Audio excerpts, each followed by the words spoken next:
Musik kontemporer, perkenalkan kami dari kelompok 3 yang beranggotakan ada Ralabita, Gita Dwi Rahma, Ken Rizky, Miranda Resci, M.A. Talian Jodi, Muhammad Rafi, Nabila Lutfi, Putri Najwa Syifa, Tasya Nurul Safira dari 12 IPS 4. Musik kontemporer adalah istilah dalam bahasa Indonesia untuk bidang kegiatan kreatif, yang dalam konteks bahasa Inggrisnya paling sering disebut sebagai musik baru, musik kontemporer, atau lebih tepatnya disebut sebagai musik seni kontemporer. Definisi musik kontemporer yaitu memainkan musik tidak memakai alat musik asli. Namun, alunan musik yang dihasilkan cukup baik, seperti memakai alat musik aslinya. Seperti contoh, memainkan musik dengan kaleng atau pipa. Sejarah singkat musik kontemporer. Musik kontemporer muncul semenjak abad ke-19, yang berawal dari suatu gerakan seni lukis impresionis. Kelompok yang membentuk gerakan tersebut ialah sekelompok pelukis dari Prancis, yaitu Degas, Monet, Renoir, dan temannya yang lain. Pembentukan gerakan tersebut didasarkan ketidaksetujuan mereka terhadap pandangan romantisme yang saat itu diterima oleh masyarakat dengan aliran seni baru yaitu impresionisme. Aliran baru tersebut lebih mengutamakan kesan atau impresi yang dibuat dari karya seni, sehingga dalam musik kontemporer banyak menggunakan elemen baru yang jelas menonjolkan dan menciptakan impresi. Sejarah singkat musik kontemporer.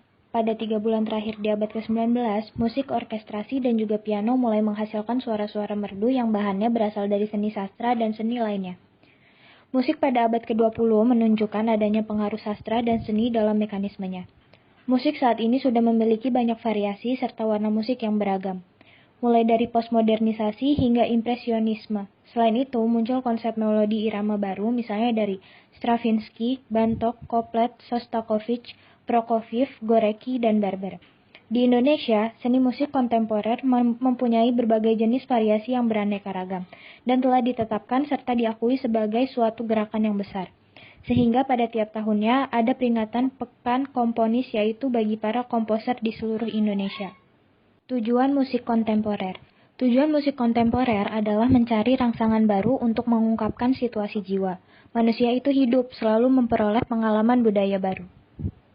Ciri-ciri musik kontemporer. 1. Warna bunyi bisa sejenis atau bisa berbagai jenis. 2. Memiliki improvisasi yang bervariasi mengikuti keinginan dari pemusik. 3. Notasi musik hanya dapat dimengerti oleh pemusik karena notasinya ditulis dengan simbol atau tanda. 4. Jenis tangga nada yang dipakai bervariasi. 5. Jenis birama tidak terpaku pada satu birama saja. 6. Bunyi dapat berasal dari sumber yang beragam, bukan hanya dari instrumen musik. 7. Dinamik dan tempo bervariasi. 8. Ada perubahan komposisi instrumen. 9. Banyak menggunakan modulasi atau perubahan nada dasar. 10. Dinamik dan tempo dengan variasi tak lazim. 11. Harmoni lepas dari sistem tonal atau pengelompokan tingkat akor. Fungsi musik kontemporer dibagi menjadi 2. 1. Fungsi umum yang berisi 1. Fungsi religi atau keagamaan. Sama saja dalam dunia seni musik yang mana memiliki fungsi untuk menyebarkan nilai-nilai keagamaan.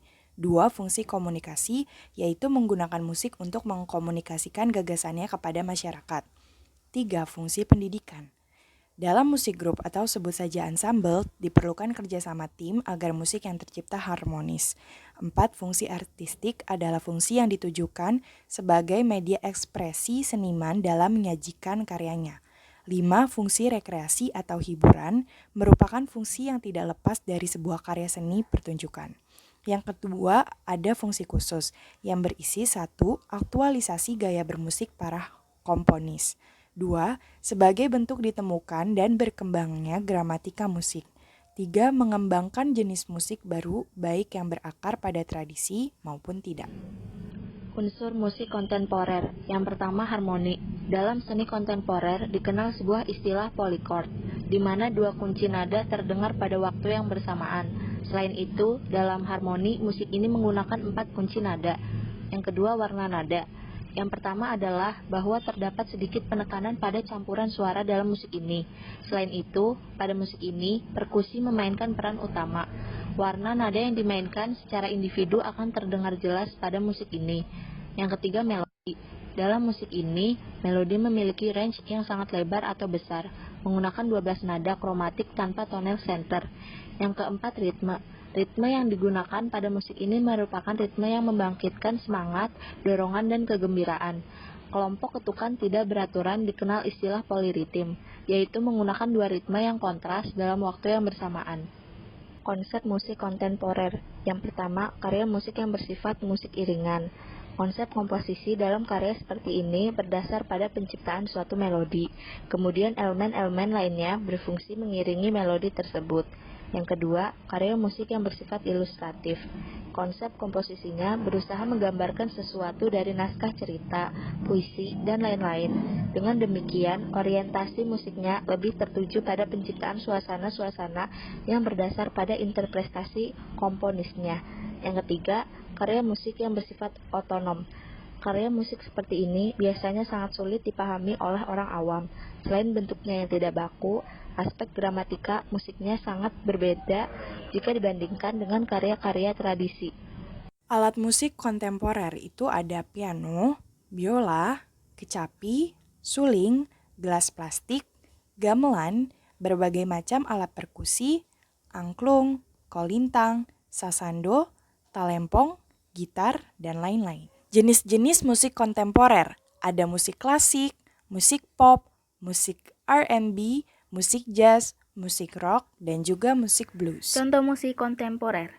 Yang pertama, tetabuhan sungut. Tetabuhan sungut merupakan karya yang dimainkan sekelompok paduan laki-laki dan perempuan karya Slamet Abdul Syukur. Ide utamanya yaitu mentransfer bunyi-bunyi gamelan, vokal, dan alat perkusi tradisi berupa saron, kendang, dan semacamnya melalui vokal manusia. Ibarat gamelan, namun dengan suara mulut. Bunyi-bunyi tersebut dikemas menjadi satu kesatuan suara yang otonom. Yang kedua, badingkut. Badingkut merupakan satu karya seorang dosen, Oya Yukarya. Pada satu bagian tertentu, idenya bertolak dari eksplorasi warna-warna suara vokal manusia. Seperti gaya melodi bicara dengan menggunakan suatu kalimat yang bunyi huruf vokalnya diganti hanya dengan menggunakan vokal yang sama, A, I, U, E, atau O. Kekayaan karyanya terletak pada kemampuan menyusun bunyi-bunyi yang satu sama lain tidak selalu dengan menggunakan berbagai teknik komposisi yang khas. Yang ketiga, Owaeo. Owaeo adalah salah satu karya Iwayan Sadra pada tahun 1993. Komposisi yang terdapat pada karya ini memiliki kesan yang menarik karena dengan menggunakan vokal ini saja mampu menjadi satu karya yang baru. Vokal tersebut dipadukan dengan beberapa alat musik perkusi dan menggunakan berbagai rangkaian melodi sebagai bahan musikal tradisi dengan teknik pengulangan dan berbagai variasi di setiap bagiannya. Yang keempat, Philosophy Gang. Philosophy Gang merupakan album perdana dari grup musik bentukan Harry Rosley Gang. Meski direkam di Musika Studio Jakarta, album ini dirilis oleh Lion Records di Singapura tahun 1973. Yang kelima, Body Jack. Body Jack merupakan karya seni pertunjukan multikultural yang memadukan unsur-unsur seni budaya barat atau Amerika dan Timur atau Bali Indonesia. Digarap dengan memadukan unsur-unsur seni, kecak Bali, dan body musis. Body Jack menghasilkan sebuah jenis musik baru yang menggunakan tubuh manusia sebagai sumber bunyi.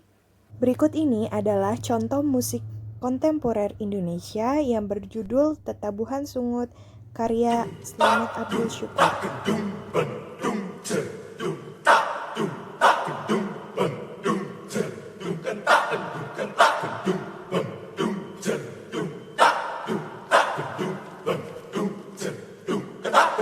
Terima kasih.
Two.